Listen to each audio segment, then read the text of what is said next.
ओम। आज की कक्षा में आप सभी का हार्दिक स्वागत है। मंत्र पाठ। ओम शन्नो मित्रः शं वरुणः शन्नो भवत्वर्यमा शन्न इन्द्रो बृहस्पतिः शन्नो विष्णुरुक्रमः। ओम नमो ब्रह्मणे नमस्ते वायो त्वमेव प्रत्यक्षं ब्रह्मासि त्वामेव प्रत्यक्षं ब्रह्म वदिष्यामि ऋतं वदिष्यामि सत्यं वदिष्यामि तन्मामवतु तद्वक्तारमवतु अवतु माम् अवतु वक्तारम्। ओम शांति शांति शांति। पिछले पाठ में किसी का कोई प्रश्न या शंका हो तो पहले उसे देख सकते हैं। ठीक है, यदि उपस्थित लोगों का कोई प्रश्न नहीं है तो जो लोग इस कक्षा को ऑनलाइन सुन रहे हैं, यदि आपका कोई प्रश्न हो तो कह सकते हैं। ठीक है, यदि किसी का कोई प्रश्न नहीं है तो आगे के पाठ का हम विचार कर लेते हैं। पृष्ठ संख्या 74 पर हम पढ़ रहे हैं। और गृहस्थ में कौन प्रवेश करे, क्या उसकी योग्यताएं हैं, कैसे गुण होना चाहिए, इसका हमने कुछ विचार किया था। अब इस संबंध में थोड़ा दृढ़ता से एक और बात महर्षि मनु के संदर्भ से ही कहते हैं। कामम आमरणात् तिष्ठेत् गृहे कन्यर्तुमत्यपि न चैवैनां प्रयच्छेत्तु गुणहीनाय करहिचित्। कामम चाहे, अर्थात ऐसी इच्छा करनी चाहिए। आमरणात् मरण पर्यंत, तिष्ठेत ठहरी रहे, गृहे घर में, कन्या ऋतुमती अपि, अर्थात रजस्वला हो गई कन्या और भले ही वह जीवन पर्यंत अपने घर में ही रहे, उसका विवाह ही ना हो, परंतु न च एव एनाम, इसको कभी भी नहीं करे। क्या नहीं करे? प्रयच्छेत तो देवे नहीं, अर्थात कन्यादान कभी न करे। गुणहीनाय करहिचित्, किसी भी गुणहीन व्यक्ति के लिए किसी भी परिस्थिति में इसको न देवे। तो भले ही कन्या रजस्वला होके मरण पर्यंत घर में ही ठहरी रहे, वह महर्षि मनु को स्वीकार है, लेकिन गुणहीन व्यक्ति से इसका विवाह कर देना कभी भी स्वीकार नहीं है। इसको ऐसा समझिए कि जैसे एक किसान अपने बीज को ऊसर भूमि में कभी नहीं डालता, बोले रखा हुआ है रखा रहेगा, पर उसको ऊसर भूमि में नहीं डालता। ठीक इसी प्रकार से कन्याओं को अयोग्य वर को दे देना मानो उसको व्यर्थ कर देना, नष्ट कर देना, तो ऐसा कभी भी ना करना चाहिए। आर्य भाषा में समझाते हैं, चाहे लड़का लड़की मरण पर्यंत कुमार रहें, कुमार अर्थात गृहस्थ में नहीं गए, ब्रह्मचारी रहें, परंतु असदृश अर्थात परस्पर विरुद्ध गुण कर्म स्वभाव वालों का विवाह कभी ना होना चाहिए। अर्थात इस प्रकार के विवाह को स्वीकृति नहीं होनी चाहिए। इससे सिद्ध हुआ कि न पूर्वोक्त समय से प्रथम व असदृशों का विवाह होना योग्य है, अर्थात समय से पूर्व तो करे ही नहीं और समय के पश्चात भी योग्यता के अनुसार ही विवाह करे। विवाह का प्रयोजन केवल कन्या और वर के लिए नहीं है, उनके लिए तो है ही, इसमें कोई संशय नहीं, पर केवल उनके लिए नहीं है। उससे उत्पन्न होने वाली संतान वह समाज का अवयव है, तो सामाजिक उन्नति इसमें महत्वपूर्ण है। इस दृष्टि से विचार करके केवल योग्य व्यक्तियों का ही विवाह हो और योग्यता में भी सादृश्य हो। अब ब्राह्मण है, वह योग्य है, उसका ब्राह्मणी से विवाह हो, अच्छी बात है।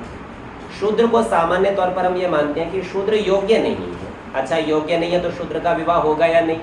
तो उसका विवाह सदृश से अर्थात शूद्रा से ही होगा। तो इस प्रकार विवाह होना योग्य है। इस पर एक बड़ा व्यावहारिक प्रश्न उठाते हैं, विवाह माता पिता के अधीन होना चाहिए व लड़का लड़की के अधीन रहे? तो यूं विचार कीजिए कि जो आधुनिक समय में प्रेम विवाह जिसको हम कहते हैं, उससे संबंधित यह प्रश्न उठाया। यह बड़ा व्यावहारिक प्रश्न है कि लड़का लड़की के अधीन विवाह हो या माता पिता के अधीन हो। तो स्वामी जी महाराज उत्तर देते हैं, लड़का लड़की के अधीन विवाह होना उत्तम है। तो तो जिसे आजकल की भाषा में प्रेम विवाह कहते हैं, स्वयं लड़का और लड़की पसंद कर लेते हैं और इस प्रकार से उनका विवाह होता है। प्रथम दृष्टया ऐसा लगेगा जैसे उसका समर्थन कर रहे हैं, पर यहाँ जो आगे की बात है उसको भी ध्यान से सुनना चाहिए। जो माता पिता विवाह करना कभी विचारें, अर्थात माता पिता ये चाहें कि हमारी जिसमें प्रसन्नता है ये उससे विवाह कर लें, तो भी लड़का लड़की की प्रसन्नता के बिना न होना चाहिए, अर्थात दबाव नहीं होना चाहिए। केवल दबाव को हटाने के लिए ये बात बताई कि लड़का और लड़की परस्पर जिसे पसंद करें, जिसे प्रसन्न करें, उससे विवाह करें। तो इसका ये तात्पर्य नहीं है कि माता पिता की इच्छा का सदा विघात ही करना है, या माता पिता योग्य वर वधू का चयन कर ही नहीं सकते हैं। अवश्य कर सकते हैं, उनकी योग्यता निश्चित रूप से अधिक है। वे जितने भी प्रतिभागी उसमें ले आए, 5, 7, 10, 20 जितने भी आप ढूंढें, उनमें से चयन करने की छूट संतान को होनी चाहिए कि आप इसमें से चयन कर लीजिए, ये आपके योग्य वर्ण की है। अथवा यदि संतान की विशेष योग्यता हो, विशेष अनुभव हो, तो उसका वे प्रयोग करके अपने लिए योग्य वर अथवा वधू का चयन भी कर सकते हैं। तो कहते हैं क्योंकि एक दूसरे की प्रसन्नता से विवाह होने में विरोध बहुत कम होता है। यदि दोनों ने एक दूसरे को प्रसन्न किया हुआ है तो विरोध नहीं होगा या अथवा बहुत कम होगा, और संतान उत्तम होते हैं। तो अच्छी संतान हो, यह प्रसन्नता के परिणाम स्वरूप होता है। तो अच्छी संतान, अच्छा समाज, इस लक्ष्य को ध्यान में रखकर यह विवाह परस्पर प्रसन्न करने वाले व्यक्तियों में होना चाहिए। अब यहाँ इस बात को भी ध्यान रखना चाहिए कि वर्तमान समय में जब शास्त्रों का पठन पाठन नहीं है, और हम ये अपेक्षा नहीं कर सकते कि संतान में शास्त्रीय योग्यता होगी, ऋषियों की परंपराएं भी नहीं है, और व्यावहारिक आचार्य भी बड़ी कठिनाई से मिल पाते हैं। शास्त्रों के शब्दों के विद्वान तो अनेक मिल सकते हैं, लेकिन वह शास्त्र उसके व्यवहार में भी उपस्थित हो, यह बात प्रायः कम देखने में आती है अथवा कठिनता से देखने में आती है। तो ऐसी जो परिस्थितियां हैं, क्या उनमें भी लड़का लड़की के अधीन विवाह होना चाहिए? तो ये ध्यान रखिए, विवाह करने का अधिकार योग्य का है। योग्यता पहला मापदंड है, और इस अध्याय के समोल्लास के प्रारंभ में बताया था, जिसने सब वेदों का अध्ययन कर लिया हो, अथवा 3 का किया हो, अथवा 2 का किया हो, अथवा 1 का तो किया ही हो, 1 से पहले तो है ही नहीं। तो यहाँ जो चर्चा लड़का और लड़की के अधीन विवाह है, ये उसकी है जिन्होंने विधिवत शास्त्र का अध्ययन किया और योग्यता को अर्जित कर लिया है। तो उनकी स्वतंत्रता है अपने सदृश वर वधू का चयन करने की। अन्यों के लिए माता पिता, आचार्य, कभी कभी समाज, परिवार, उन लोगों को भी सहायता करनी पड़ती है, और उनके करने के बाद भी चयन करने की स्वतंत्रता तो पुनश्च लड़का और लड़की की ही रहनी चाहिए कि उनमें से वे ढूंढ लें। अप्रसन्नता के विवाह में नित्य क्लेश ही रहता है। विवाह में मुख्य प्रयोजन वर और कन्या का है, माता पिता का नहीं। ये मुख्यता की दृष्टि से, अर्थात गौण प्रयोजन तो माता पिता का भी है, क्योंकि जो उनमें परस्पर प्रसन्नता रहे तो उन्हीं को सुख, और विरोध में उन्हीं को दुख होता। और इसी के लिए महर्षि मनु का एक और यहाँ पर श्लोक दिया है, ये बहुत व्यावहारिक और यह प्रासंगिक भी है। यहाँ कहते हैं, संतुष्टो भार्यया भर्ता भर्त्रा भार्या तथैव च यस्मिन्नेव कुले नित्यं कल्याणम तत्र वै ध्रुवम्। तो संतुष्टो, संतुष्ट हो, भार्यया भर्ता, भार्यया अर्थात पत्नी से, भर्ता यानी पति, तो पत्नी से पति संतुष्ट रहे, और भर्त्रा पति से भार्या तथैव च, पत्नी भी उसी प्रकार संतुष्ट रहे। तो परस्पर दोनों की संतुष्टि है, पत्नी से पति और पति से पत्नी संतुष्ट हैं। यस्मिन्नेव कुले नित्यम, जिस ही कुल में ऐसा नित्य हो, प्रतिदिन सदा ऐसा व्यवहार होता हो, कल्याणम तत्र वै ध्रुवम, तो समझिए वहां पर ध्रुव अर्थात निश्चित कल्याणम कल्याण होता है। और यह जो एक दूसरे से संतुष्टि का भाव है, यह बना प्रसन्नता के संभव नहीं है। आप किसी को प्रसन्न करेंगे तो उससे आप संतुष्ट रहेंगे, और जो आपको प्रसन्न कर लेगा उसके साथ आपकी संतुष्टि का भाव बना रहेगा। लेकिन यदि दबाव में, विवशता में आपने संबंधों को स्वीकार किया है, तो हो सकता है आप मर्यादाओं के चलते निर्वाह कर लें, लेकिन प्रसन्नता नहीं होगी, और प्रसन्नता के अभाव में उत्तम संतान नहीं होगी, और उत्तम संतान के अभाव में समाज भी हीन स्तर का बन जाएगा। आर्य भाषा में समझाते हैं, जिस कुल में स्त्री से पुरुष और पुरुष से स्त्री सदा प्रसन्न रहती है, उसी कुल में आनंद, लक्ष्मी और कीर्ति निवास करती है। और जहाँ विरोध कलह होता है वहाँ दुख, दारिद्र्य और निंदा निवास करती है। तो वह परिवार तो दूसरों की निंदा करेगा ही, उस परिवार की भी सब लोग निंदा करेंगे, इसलिए उस कुल में निंदा सदा निवास करती है। इसलिए जैसी स्वयंवर की रीति आर्यावर्त में परंपरा से चली आती है, वही विवाह उत्तम है। तो यूं समझिए, इस आर्यावर्त देश में स्वयंवर विवाह की परंपरा थी, अर्थात कन्या को अपना वर चुनने का अधिकार था। और प्राय करके दो प्रकार से ये चयन किए जाते थे। एक चयन तो होता था बुद्धि के आधार पर, तो बौद्धिक क्षमता का परीक्षण, प्रश्न उत्तर, शंका समाधान हो, ऐसी घटना हम कालिदास के संबंध में समझते हैं। उनकी जो पत्नी थी विद्योत्तमा, विवाह से पूर्व उसने प्रश्नोत्तर के माध्यम से ही परीक्षा करके चयन किया था। और दूसरी जो होती थी वह क्षत्रियों में चलती थी, वहाँ था बल का परीक्षण। आपने रामचंद्र जी का या अन्य भी स्वयंवर घटनाएं सुनी होंगी जहाँ बल का परीक्षण हुआ था, धनुष उठाना, संधान करना आदि आदि लक्ष्य रखे गए। तो दो प्रकार की परंपराएं होती थी कि यहाँ पर बुद्धि की परीक्षा हो या बल की परीक्षा हो, और इस प्रकार से स्वयंवर कन्याएं स्वयं करती थी। वही विवाह उत्तम है। जब स्त्री पुरुष विवाह करना चाहें तब विद्या, विनय, शील, रूप, आयु, बल, कुल, शरीर का परिमाण आदि यथा योग्य होना चाहिए। तो इससे ये समझिए, जब विवाह करना चाहें तभी विवाह होना है, किसी को बलात् विवाह में नहीं धकेलना चाहिए। दूसरी बात, जो पीछे आयु आदि की चर्चा की, उस आयु आदि का ध्यान रखना चाहिए। और इसीलिए यहाँ संतानों के लिए भी शिक्षा की कि विद्या का, विनय का, शील अर्थात स्वभाव आदतों का, रूप, आयु, बल, कुल, शरीर, इन सब का परिमाण आदि। तो इसमें आयु की भी चर्चा की है। ऐसा नहीं है कि अभी हम लोग अपना भविष्य बनाने में, अपना हमको जीवन में क्या करना है, जिसे आजकल की भाषा में करियर कहते हैं, बनाने में लगे हुए हैं, और पता चला 40, 42, 45 वर्ष की अवस्था में जाके स्थिति बनी, अब इसके पश्चात विवाह करना चाहते हैं। तो ध्यान रखिए, इस विवाह में संतान उत्पत्ति की संभावना नहीं रहेगी, न्यूनतम हो जाएगी, और ऐसी संतान भी उत्तम नहीं होगी। तो इस प्रकार का विवाह करना भी योग्य नहीं। जब तक इनका मेल नहीं होता तब तक विवाह में कुछ भी सुख नहीं होता, और न बाल्यावस्था में विवाह करने से सुख होता। तो दोनों प्रकार से समझ लेना चाहिए। आयु बहुत कम है तब भी कुछ सुख नहीं, और आयु बहुत अधिक है तो भी कुछ सुख नहीं। इसके आगे ऋग्वेद के 3 मंत्र दिए हैं, और इनमें इन्हीं बातों को विस्तार से सिद्धांततः समझाया गया है। मंत्र अत्यंत सरल है, मंत्र रोचक भी हैं, इनमें दृष्टांत भी आएंगे। ऐसे एक दृष्टांत आपने पहले भी देखा था, वहाँ पति और पत्नी की एक जो निश्चिंतता है, एक जो विश्वास का स्तर है, उसके दृष्टांत से सिखाया था कि विद्वान के लिए विद्या अपने स्वरूप का प्रदर्शन किस प्रकार करती है। यहाँ भी गृहस्थ के दृष्टांत से ही इन बातों को समझाया जा रहा है। प्रथम मंत्र में कहते हैं, युवा सुवासाः परिवीत आगात् स उश्रेयान् भवति जायमानः तम धीरासः कवय उन्नयन्ति स्वाध्यो मनसा देवयन्तः। ऋग्वेद के 3 मंडल के 8वें सूक्त का चतुर्थ मंत्र है।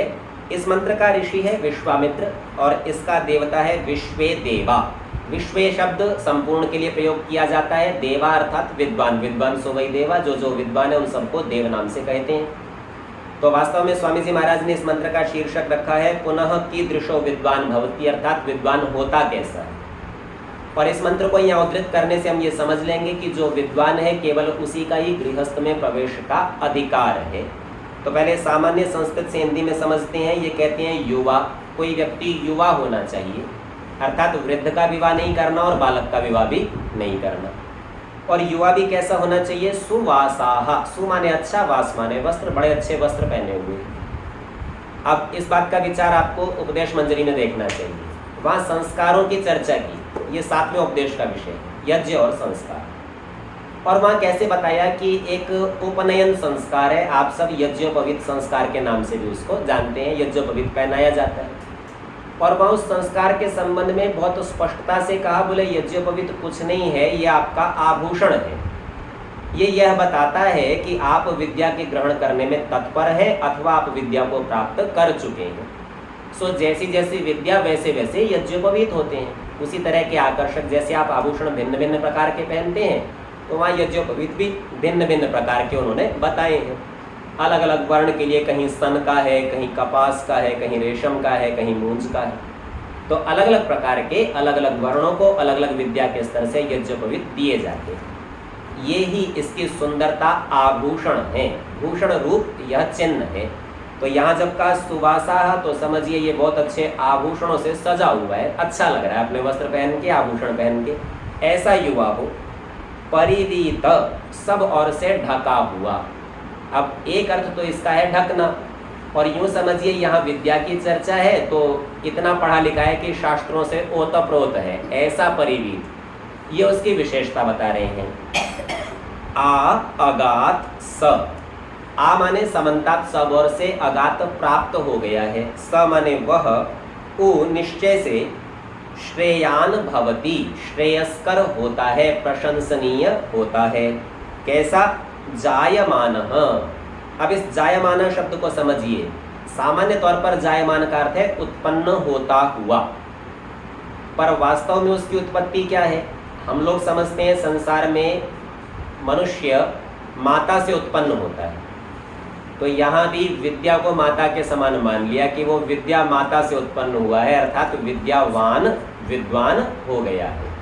तो यूँ समझिए जैसे माता पिता के गुण संतान में आते हैं, तो विद्या अर्थात जो यह गुण है यह उस व्यक्ति में पूर्णतया आ गया, तो उसका नाम रखा है जायमान। तो विवाह करने वाले की और विद्वान की विशेषताएं गिना रहे हैं। युवा होना चाहिए, अच्छे वस्त्र यज्ञोपवीत आदि को धारण किए हुए, परिवीत वस्त्रों से ढका हुआ, विद्या से ढका हुआ, सब ओर से संपूर्णता के साथ प्राप्त, श्रेयस्कर अर्थात प्रशंसनीय, और जायमान विद्या से ही उत्पन्न हुआ। तो विद्या की उत्पत्ति उसकी हो चुकी, द्विज वह बन चुका। तम उसको, धीरा सह, धीर लोग, धीरता कहते हैं धैर्य को। तो जो बुद्धिमान लोग हैं, जो धैर्य रखने वाले लोग हैं, वे लोग कवयः, कवि लोग। कवि की चर्चा हम पूर्व में भी कर चुके हैं, ईश्वर के नामों में भी ये शब्द आया था प्रथम समुल्लास में। कवि कहते हैं क्रांतदर्शी, जो आर पार देखता है, जानता है, अनुभव रखता है। ऐसे विद्वान कवि लोग उन्नयंती, उसकी उन्नति कराते हैं, उसकी प्रशंसा करते हैं, उसे ऊंचाई ऊंचा ले जाते हैं।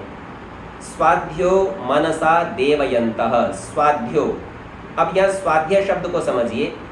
सुअध्यो, जिनका अध्ययन बहुत अच्छा है, जो बहुत अच्छा विचारशील लोग हैं, जिनका ध्यान बड़ा अच्छा लगता है, जो एकाग्र चित्त होकर विषय को समझ लेते हैं, ऐसे विद्वान लोग। और कैसे हैं? मनसा, मनन शक्ति के द्वारा, विचारशीलता के द्वारा। देवयन्तः, ये देव अर्थात विद्या के गुणों से युक्त हैं। इस प्रकार वाले कवि लोग, धीर लोग, ऐसे विद्वान को जो ऊपर बताया था, युवा है, यज्ञोपवीत धारण किए हुए है, विद्या से उत्पन्न है, प्रशंसनीय है, इसको ये और आगे ले जाते हैं।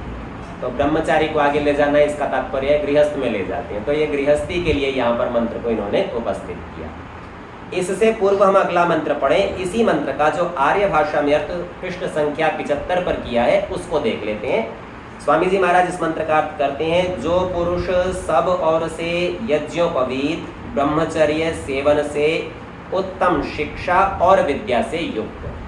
तो यहाँ जो सब और से शब्द है ना, ये तो उत्तम शिक्षा और विद्या से युक्त है, अर्थात जहाँ जहाँ से भी संभव था उसने शिक्षा और विद्या को प्राप्त कर लिया, यज्ञोपवीत धारण कर लिया और ब्रह्मचर्य सेवन भी उसने कर लिया है।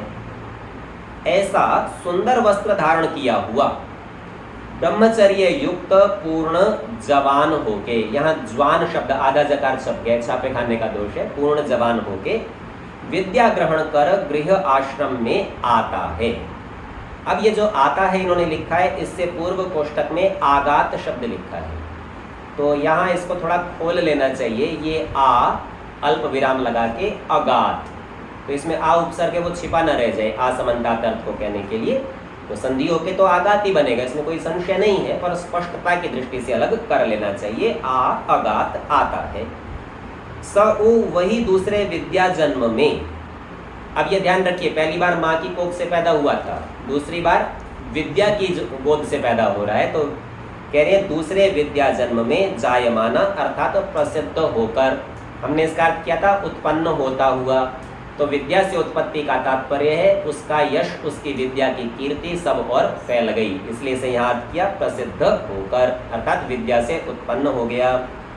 अतिशय शोभा युक्त मंगलकारी होता है, तो ये तो उसकी बताई विशेषता है कैसा होता है। अब इसे गृहस्थ आश्रम में प्रवेश करना है क्योंकि ये गृह आश्रम में आता है, तो कह रहे हैं अच्छे प्रकार ध्यान युक्त, अर्थात तो सुंदर विद्या का जो आधान करने वाले लोग हैं, उस विषय में बहुत अच्छा अनुभव रखने वाले जो लोग हैं, वो विज्ञान से अर्थात विचारशीलता के द्वारा विद्या वृद्धि की कामना युक्त, धैर्य युक्त विद्वान लोग उसी पुरुष को उन्नतिशील करके प्रतिष्ठित करते हैं, तो उसकी प्रतिष्ठा होती है समाज में, उसे श्रेष्ठ स्तर पर ले जाते हैं, ऊंचा पद मिलता है, और ब्रह्मचर्य से ऊंचा पद गृहस्थ का है, उसमें उसको वो ले जाते हैं।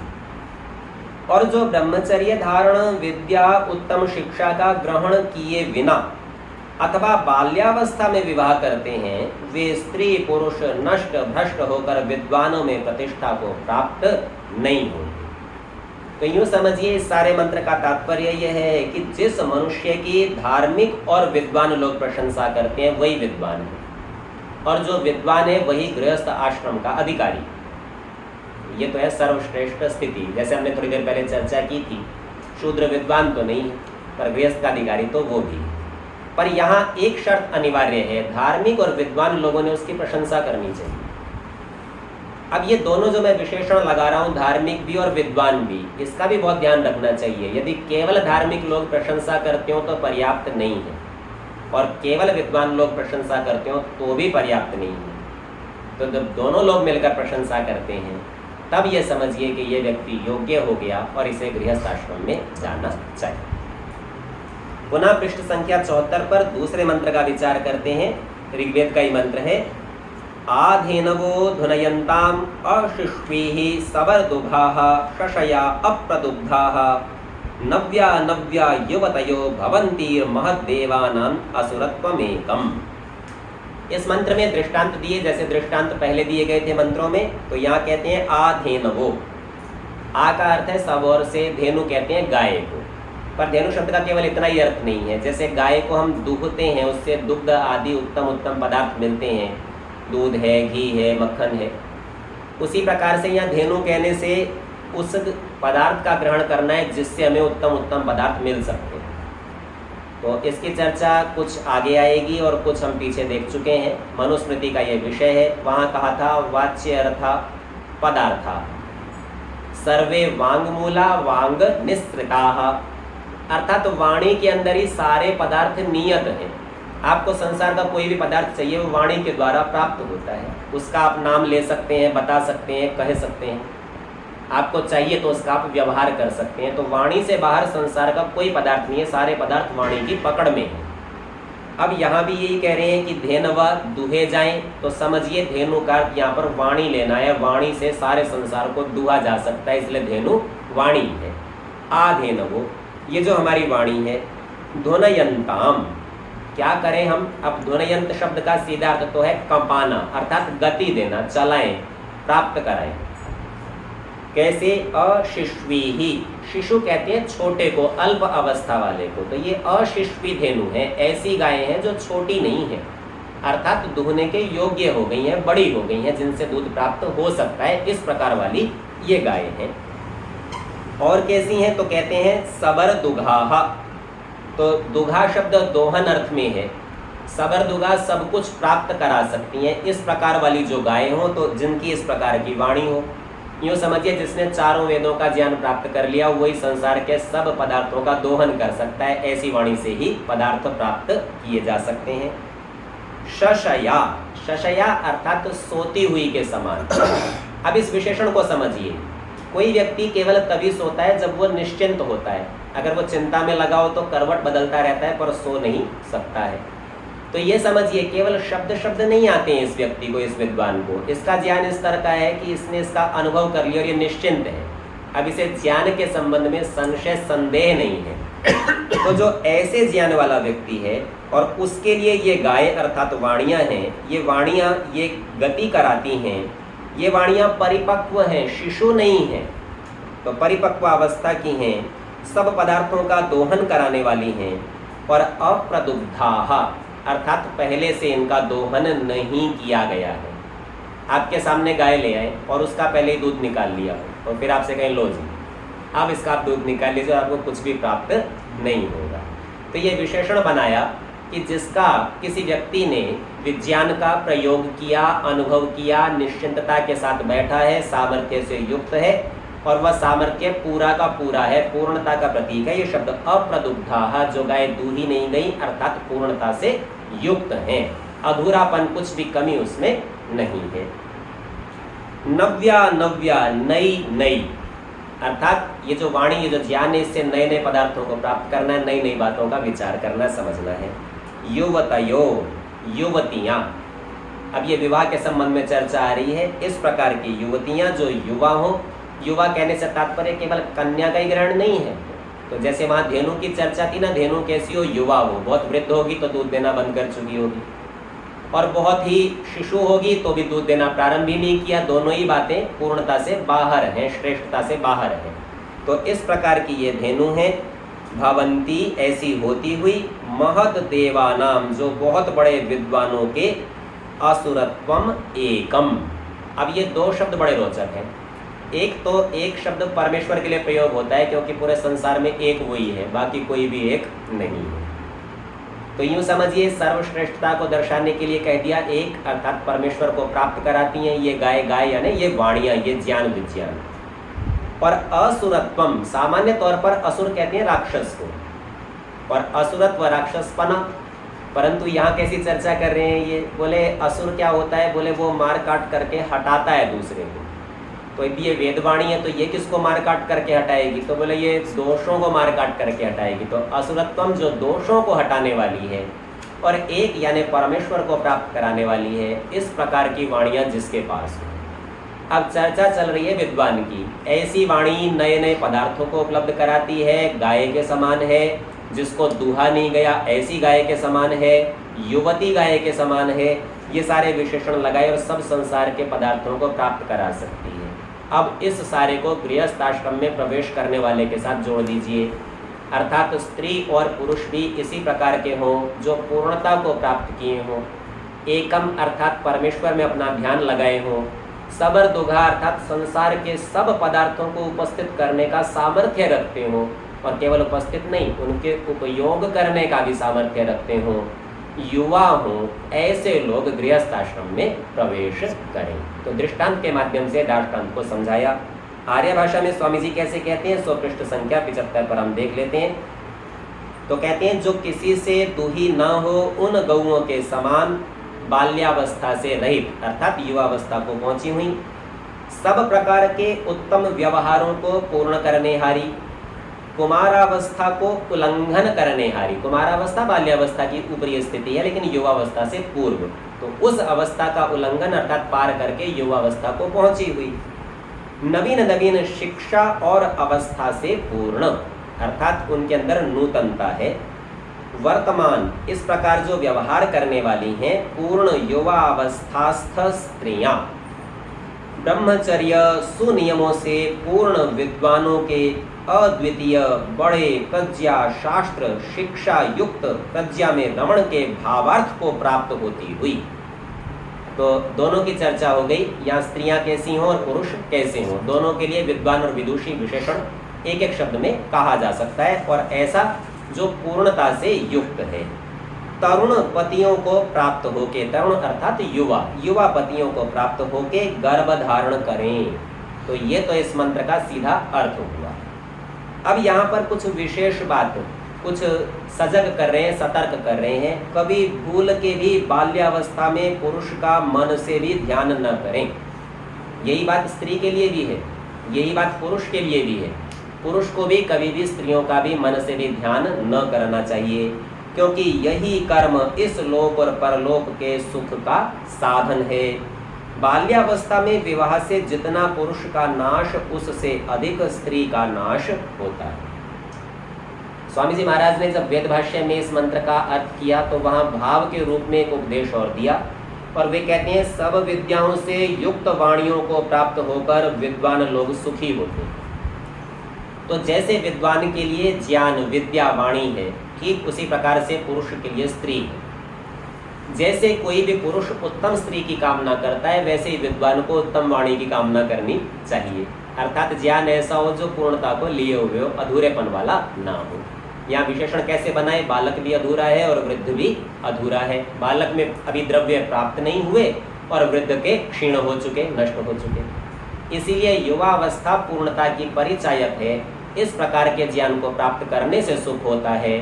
सो गृहस्थ में भी ऐसे ही स्त्री और पुरुष यदि प्रवेश करें तो वह गृहस्थ अत्यंत सुखी होता है। अब तीसरे मंत्र को देखते हैं, पृष्ठ संख्या 74 पर। यह भी ऋग्वेद के प्रथम मंडल के 179 सूक्त का प्रथम मंत्र।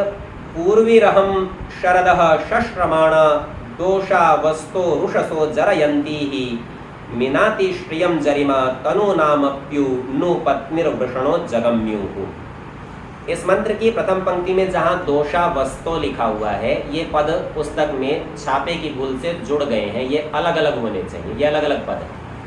तो दोषा को और वस्तु को आपको अलग करने का कोई चिन्ह लगा लेना चाहिए। इसमें कहते हैं पूर्वी। पूर्वी से तात्पर्य पहले से उपस्थित, जो पहले से हो। अहम, अहम माने मैं, अब मैं पहले से हूँ। अब इस बात को स्त्री भी कह सकती है, पुरुष भी कह सकता है, दोनों हम पहले से हैं। कैसे हैं? बोले शरदः शश्रमाणः।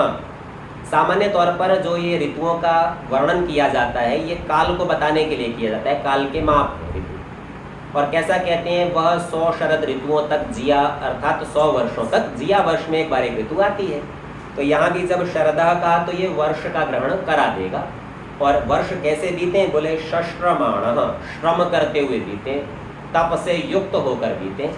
इस प्रकार कठिन से कठिन परिस्थिति में भी खूब तप करने वाले हम हों। तो हम पहले से ऐसे हैं जो तप कर रहे हैं। और कब कब कर रहे हैं? तो कह रहे हैं दोषा वस्तो। दोषा कहते हैं रात्रि को, वस्तो कहते हैं दिन को। तो दिन रात कर रहे हैं, वर्ष भर कर रहे हैं।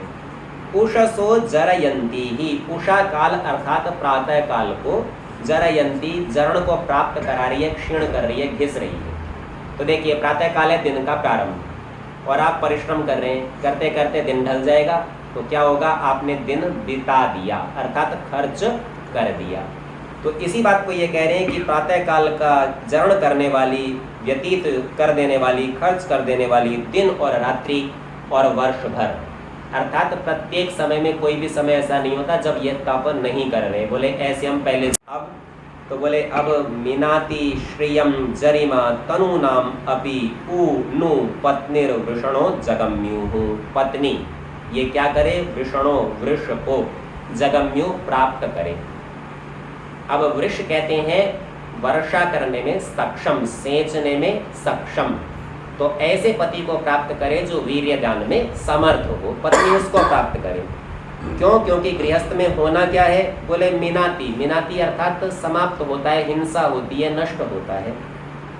श्रियम अर्थात शोभा धीरे धीरे नष्ट होती है। तो समय के साथ आप वृद्ध को, वार्धक्य को प्राप्त होंगे ही, बूढ़े होंगे ही, आपकी शोभा भी नष्ट होगी। तो वह नष्ट होने से पूर्व ही, जब तक वीर्य सेचन में समर्थ है पुरुष, उसी अवस्था में ही पुरुष को, पति को प्राप्त करना चाहिए। क्यों? नहीं तो श्रियम मिनाति, शोभा समाप्त होती जाती है। जरिमा ये जीर्ण करने वाला काल अर्थात बूढ़ा बनाने वाला समय बीतता जाता है। तनु नाम शरीरों को बूढ़ा करता जाता है। अपि उनु इस हेतु से, निश्चय से पत्नी वृद्धावस्था से पूर्व ही युवावस्था में वृषणों ऐसे पति को जो समर्थ हो, जगम्यु हो, प्राप्त करे।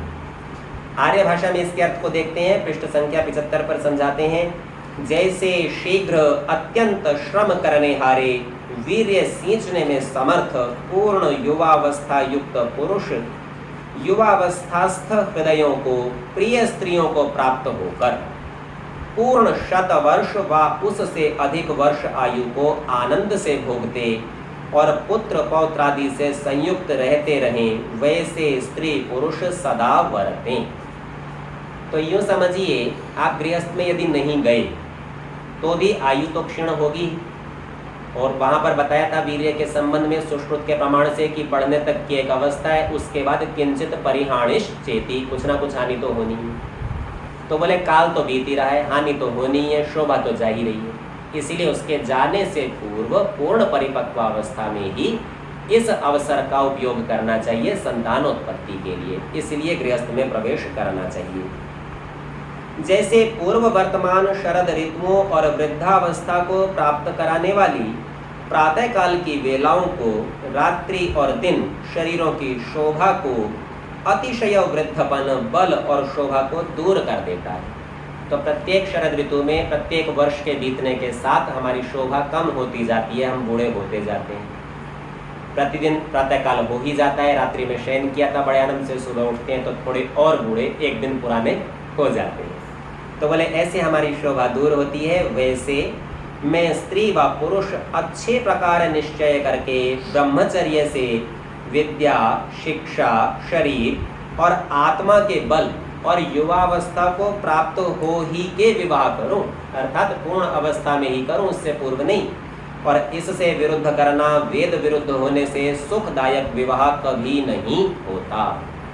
तो समय से पहले करना भी दुखदायक है और समय के बाद करना भी दुखदायक है। तो इस बात का विचार करके योग्य अवस्था में उचित समय पर सबको विवाह कर लेना चाहिए। तो चर्चा हम कुछ काल पूर्व कर रहे थे, हम प्रतीक्षा करें अभी हम स्थिर हो लें, अभी हम थोड़ा धन कमा लें, अभी हमारा थोड़ा स्तर समाज में हो जाए, पद अच्छा हो जाए, हम ये प्रतीक्षा करते रहे और हम बूढ़े हो गए, शोभा चली गई, तो विवाह दुखदायक हो जाएगा। और बहुत बाल्यावस्था में जब विद्या ही पूर्ण नहीं हुई तब विवाह कर लेंगे तो कुछ भी ज्ञान न होने से, गृहस्थ के धर्म का पालन न कर पाने से अत्यंत दुख को प्राप्त होंगे। सो प्रत्येक का कर्तव्य क्या है? बहुत उत्तम शिक्षा को प्राप्त करना और योग्य अवस्था में विवाह का कर लेना। जब तक इसी प्रकार सब ऋषि मुनि, राजा महाराजा, आर्य लोग ब्रह्मचर्य से विद्या पढ़ ही के, सबका निश्चय है बिना विद्या पढ़े नहीं, विद्या पढ़ ही के स्वयंवर विवाह करते थे, तब तक इस देश की सदा उन्नति होती थी। जब से यह ब्रह्मचर्य से विद्या का पढ़ना न पढ़ना बाल्यावस्था में पराधीन अर्थात माता पिता के अधीन विवाह होने लगा, यह अधिकांश में मुगल शासन काल के पश्चात होने लगा। तो वहाँ पर मुगल लोग कन्याओं को उठा ले जाते थे, उनसे कुछ धृष्टता, दुष्टता के कार्य, अपमान के कार्य, क्रियाएं करते थे।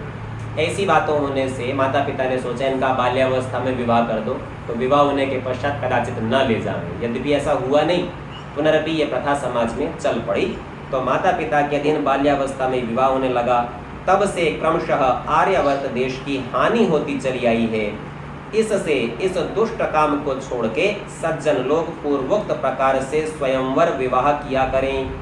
सो विवाह वर्णानुक्रम से करें, अर्थात जो जिस वर्ण का हो उसी वर्ण में विवाह करे, ब्राह्मण ब्राह्मणी से विवाह करे। और वर्ण व्यवस्था भी गुण कर्म स्वभाव के अनुसार होनी चाहिए, अर्थात जो ब्राह्मण के कर्म करता है वह ब्राह्मण है। इससे कोई तात्पर्य नहीं कि किस माता पिता के यहाँ पैदा हुआ है। अब इस पर एक प्रश्न उठाते हैं, चूंकि इन्होंने वर्ण व्यवस्था की चर्चा कर दी तो मन में शंका पैदा हो गई। कहते हैं क्या जिसके माता पिता ब्राह्मण हो वह ब्राह्मण ही ब्राह्मण होता है, अर्थात वर्ण क्या जन्म से होता है? और जिसके माता पिता अन्य वर्णस्थ हो उनका संतान कभी ब्राह्मण हो सकता है? तो एक बात तो ये पूछी कि वर्ण होता कौन सा है, और दूसरा ये पूछा क्या वर्ण बदलता भी है? तो इसका उत्तर देते हैं हाँ, बहुत से हो गए, होते हैं और होंगे भी।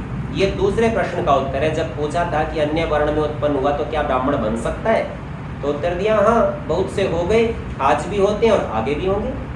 उदाहरण देते हैं, जैसे छांदोग्य उपनिषद में जाबाल ऋषि अज्ञात कुल, उसकी माता को पता ही नहीं, उसकी माता वैश्यावृत्ति का कार्य करती। तो जब वो गुरुकुल में पढ़ने के लिए गया और गुरु ने उससे पूछा कि तू कौन से वंश का है, कौन सा तेरा गोत्र है, उसने आके माँ से पूछा। तो माँ ने बड़ी सत्यता के साथ, दृढ़ता के साथ उससे कहा, अनेक पुरुषों की सेवा करते हुए मैंने तुझे प्राप्त किया है, मेरा नाम सत्यकाम, तू जाबाल, तो सत्यकाम जाबाल, यही तेरा नाम हो गया। उसने जाकर बिल्कुल ठीक ऐसा बिना किसी संकोच के अपने गुरु से कह दिया, और गुरु ने कहा कि तू सत्य बोलने में इतना दृढ़, तुझे कुछ शर्म नहीं लगी इस बात में ये बताने में कि कैसे तू उत्पन्न हुआ? तो जो इतना दृढ़ता से सत्य का पक्ष धरो, बोले तू ब्राह्मण ही होने योग्य, और उसको ब्राह्मण का वर्ण दिया। तो ये सत्यकाम जाबाल, जाबाल ऋषि की जो चर्चा है, तो इस प्रकार ये उसका नाम पड़ गया, वो ब्राह्मण बन गया। अब वो अज्ञात कुल में उत्पन्न हुआ, किसी को पता नहीं कहाँ से हुआ। इसी तरह दूसरा उदाहरण देते हैं, महाभारत में विश्वामित्र वो क्षत्रिय वर्ण में पैदा हुआ था, और वह भी ऋषि बना, ब्राह्मण को प्राप्त हो गया ब्राह्मणत्व को। और मातंग ऋषि चांडाल कुल से ब्राह्मण हो गए थे, चांडाल कुल में उत्पन्न हुआ था, योग्यता अर्जित कर ली तो वह भी ब्राह्मण वर्ण में पहुंच गया। अब भी जो उत्तम विद्या स्वभाव वाला है वही ब्राह्मण के योग्य और मूर्ख शूद्र के योग्य होता है, और वैसा ही आगे भी होगा। इसके संबंध में बड़ी दृढ़ता से स्वामी जी महाराज तर्क युक्तियां और प्रमाण रखते हैं। कुछ प्रमाण हमने यहाँ देख लिए हैं, तर्क युक्तियों को आगे देखेंगे। आज के पाठ का समय समाप्त होता है, शेष चर्चा अगली कक्षाओं में।